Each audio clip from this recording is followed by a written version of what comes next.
आज के इस भव्य समारोह की अध्यक्षता कर रही आनंदीबेन पटेल, जिन्होंने अभी अभी मेरा सम्मान किया, कर्णावती नगर की महापौर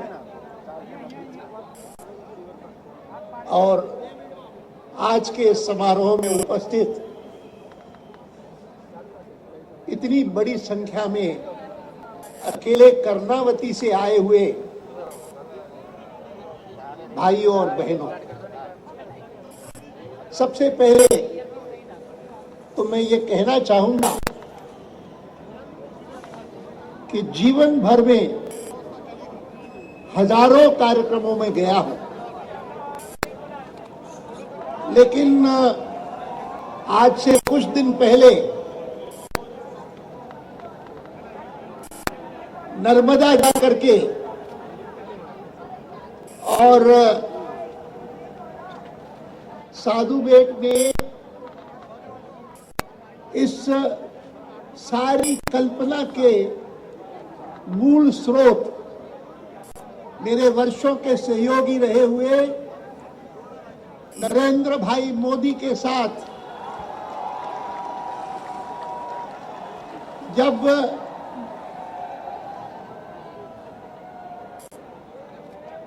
भारत के महान निर्माता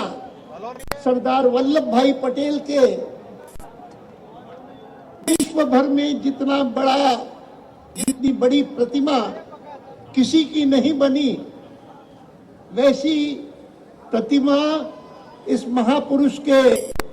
बनाने की कल्पना, उसका स्थापना कार्यक्रम उस साधु बेट में हुआ। मैं मानता हूं कि वैसा कार्यक्रम और उसकी पुष्टि के लिए आज देश के हजारों स्थानों पर जो रन फॉर यूनिटी का कार्यक्रम हो रहा है, इसकी कल्पना शक्ति जिसकी है, उस नरेंद्र भाई मोदी को अभिनंदन करता हूं। और मैं आपको बताना चाहता हूं कि मैं उन्हें वर्षों से जानता हूं। जब वो राजनीतिक क्षेत्र में भारतीय जनसंघ का निर्माण करने में और आगे चल करके भारतीय जनता पार्टी को शक्ति देने में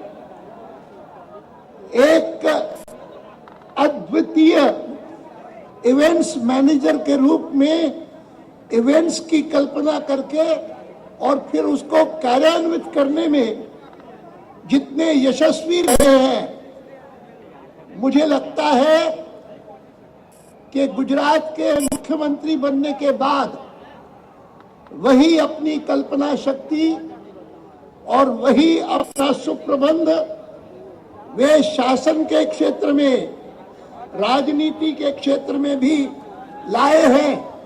और जिसके कारण भारतीय जनता पार्टी ने केंद्रीय स्तर पर यह निर्णय किया कि हमको आने वाले लोकसभा चुनाव में अगर देश की जनता ये दायित्व सौंपती है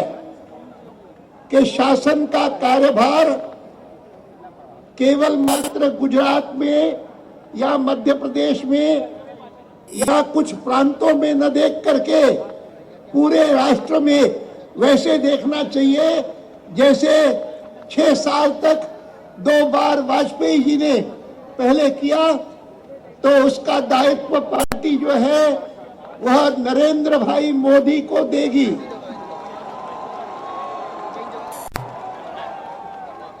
आज कोई भी दुनिया का व्यक्ति आकर के अगर इस दृश्य को देखता है और इस प्रकार के दृश्य हिंदुस्तान के कोने कोने में जो हो रहे हैं उनको देखेगा तो मानेगा कि जब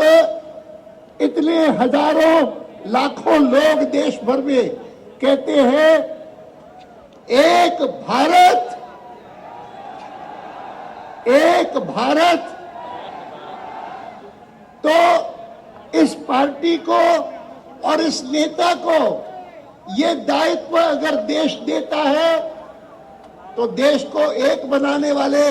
तो सरदार वल्लभ भाई पटेल थे, लेकिन देश को महान बनाने के लिए, एक प्रकार से देश को श्रेष्ठ बनाने के लिए आज की भारतीय जनता पार्टी और उसकी ओर से प्रस्तुत नेता श्री नरेंद्र भाई मोदी इसको निश्चित रूप से करके दिखाएंगे।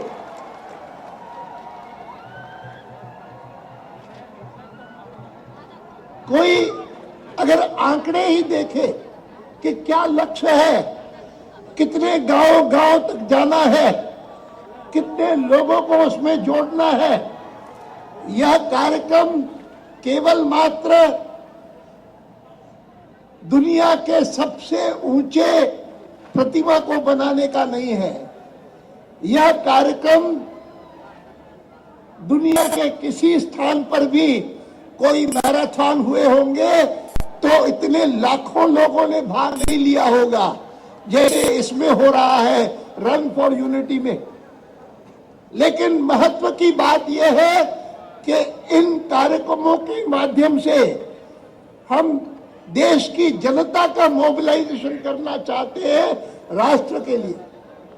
उनका मोबिलाइजेशन करना राष्ट्र उन्नति के लिए, उनका मोबिलाइजेशन करना राष्ट्र को श्रेष्ठ बनाने के लिए। सरदार वल्लभ भाई पटेल ने तो विभाजन के स्थान पर, आपको मैं बताना चाहता हूं कि पिछले दिनों में जब से लेकर के सरदार वल्लभ भाई पटेल के बारे में चर्चा शुरू हुई है, मैं लोगों को कहता हूं कि मैं स्वतंत्रता प्राप्ति से लेकर के राजधानी दिल्ली में देखता आया हूं। नाम प्रसिद्ध जो थे स्वतंत्रता संग्राम के समय महात्मा गांधी का था, देश के पहले पहले प्रधानमंत्री पंडित नेहरू का था, और पहले पहले देश के उप प्रधानमंत्री और गृह मंत्री सरदार वल्लभ भाई पटेल का था। लेकिन हाँ, मैं सदैव महात्मा गांधी जी के जन्मदिन पर 2 अक्टूबर पर, महात्मा गांधी जी के पुण्यतिथि पर 30 जनवरी पर मैं सदैव राजघाट जाता हूं, महात्मा गांधी जी के प्रति श्रद्धा प्रकट करता हूं। लेकिन कभी भी सरदार वल्लभ भाई पटेल की जन्मदिन पर या उनकी पुण्यतिथि पर कभी कोई ऐसा कार्यक्रम मैंने देखा नहीं। देखा है लेकिन सरकारी पक्ष की ओर से नहीं देखा। देखा है, मैं जानता हूं कि दिल्ली में मेरे पुराने साथी थे, स्वर्गीय हो गए, किसी समय वो भारतीय जनसंघ के राष्ट्रीय उपाध्यक्ष थे, कंवरलाल जी गुप्ता। उनकी एक संस्था थी जिसका नाम था दिल्ली सिटीजन्स काउंसिल। उस दिल्ली सिटीजन्स काउंसिल के वो अध्यक्ष थे कंवरलाल जी गुप्ता, भारतीय जनसंघ के उपाध्यक्ष। उसकी तरफ से हर साल 31 अक्टूबर को सरदार वल्लभ भाई पटेल के जन्मदिन पर एक कार्यक्रम होता था जिसमें बड़े बड़े महापुरुष बुलाए जाते थे। मुझे याद है कि एक बार डॉक्टर सर्वपल्ली राधाकृष्णन, जो देश के, इस भारत के उपराष्ट्रपति भी रहे,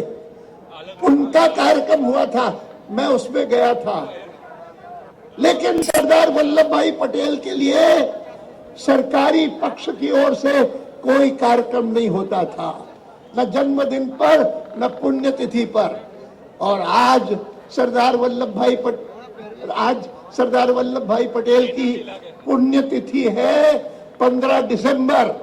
और उस 15 दिसंबर की पुण्यतिथि पर इस प्रकार का कार्यक्रम देख करके मन इतना प्रफुल्लित होता है, इतना आनंदित होता है कि मैं आप सभी को जो इसमें भाग ले रहे हैं, और जिनकी प्रेरणा से भाग ले रहे हैं उसके प्रणेता नरेंद्र भाई मोदी को बहुत बहुत साधुवाद देता हूं, कोटि कोटि साधुवाद देता हूं कि उन्होंने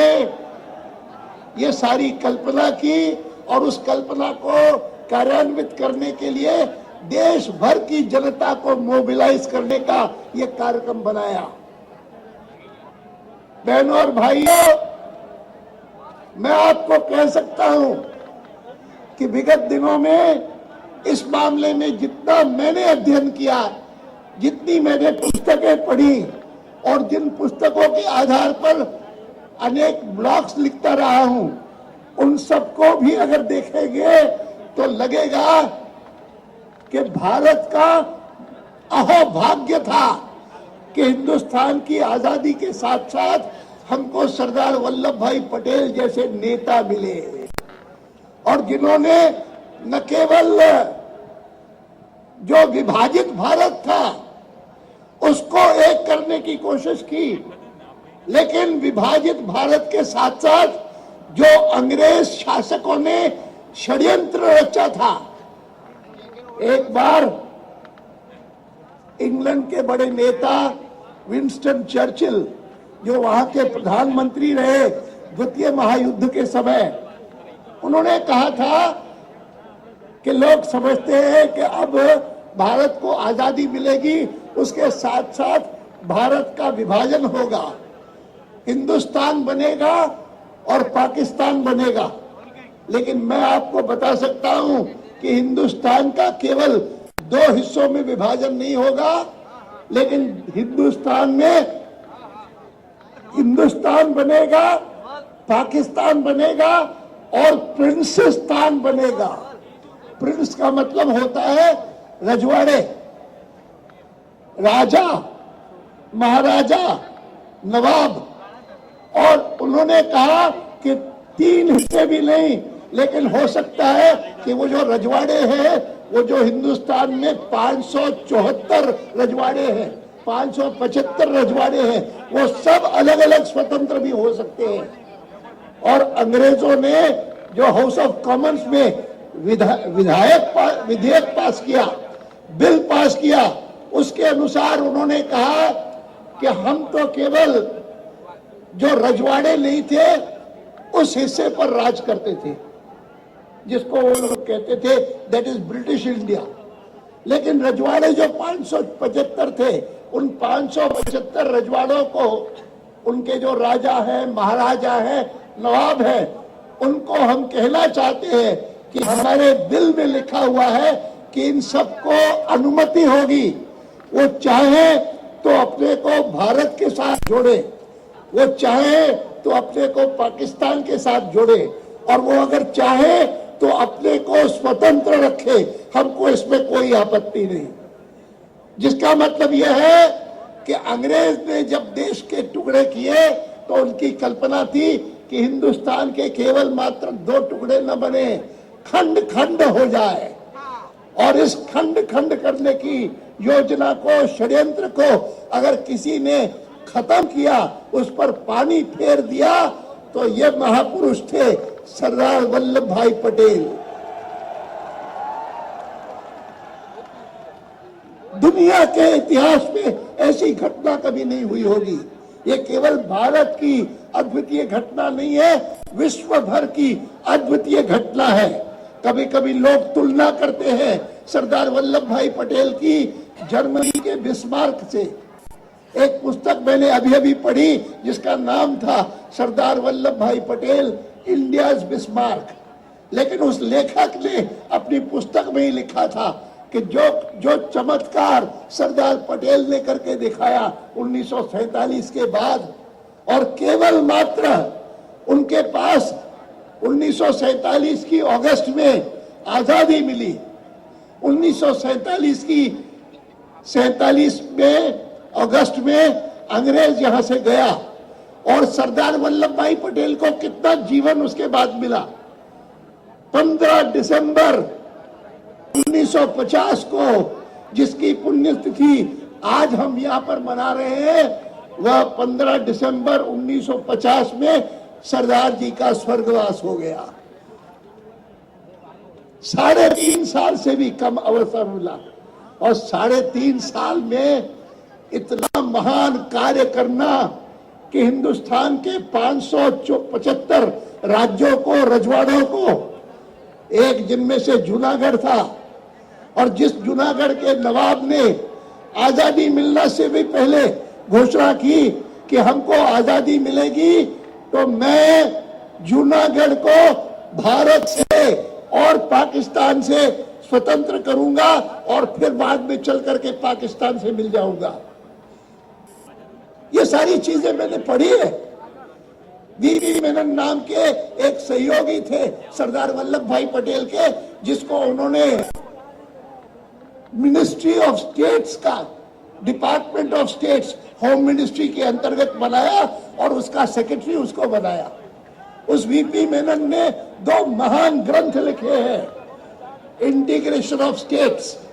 और दूसरा लिखा है ट्रांसफर ऑफ पावर। और दोनों ऐसे महान ग्रंथ हैं कि आप में से जो भी पुस्तकों के पढ़ने के शौकीन हो, मैं आपको चाहूंगा कि आप उनका अध्ययन करें। महान ग्रंथ है,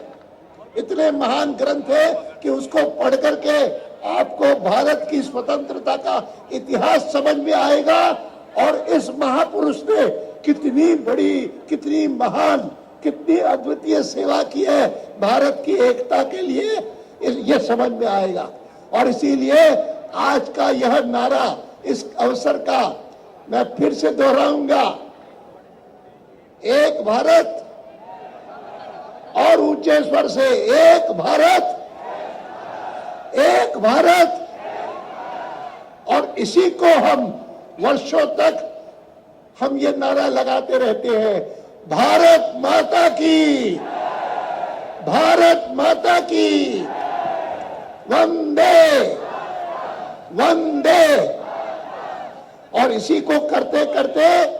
हमको वास्तव में भारत को श्रेष्ठ भारत बनाना है। दुनिया का कोई देश भारत के साथ तुलना न कर सके। मैं जब 1947 में कराची में था और तब कॉलेज में था, पढ़ता था, और तब मुझे बहुत खुशी हुई कि अंग्रेजों के शासन से भारत मुक्त हो गया। लेकिन अंग्रेजों के शासन से मुक्त होने के बाद भी मेरे मन में था कि महान भारत बनना चाहिए, श्रेष्ठ भारत बनना चाहिए।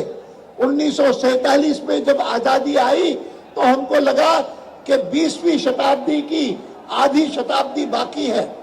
2000 आते आते भारत को दुनिया भर के देश मानने लगे कि वास्तव में विश्व भर में सबसे श्रेष्ठ कोई देश है तो ये भारतवर्ष है। लेकिन 2000 का वर्ष आया, भारत श्रेष्ठ नहीं बन पाया। 20वीं शताब्दी बीत गई, भारत श्रेष्ठ नहीं बन पाया। हम इस समय 2013 में हैं, 2014 आने वाला है। और मैं आपसे एक ही बात अनुरोध करके बात समाप्त करता हूं। आज के इस अवसर पर, सरदार वल्लभ भाई पटेल के पुण्यतिथि के अवसर पर, हम मन में संकल्प करें कि हमारे पास जितना जीवन श्रेष्ठ है, और आप तो नौजवान हैं, हमारे पास जितना जीवन शेष है उसके देखते, उसके चलते चलते हम भारत में ऐसी स्थिति अवश्य लाएंगे कि दुनिया भर मानने लगे कि 20वीं शताब्दी भले पश्चिम की शताब्दी रही होगी, लेकिन 21वीं शताब्दी में ऐसा दिन जरूर आएगा देश की जनता के प्रयत्नों के कारण कि सारा विश्व मानने लगेगा कि 20वीं शताब्दी पश्चिम की रही होगी, इंग्लैंड की रही होगी,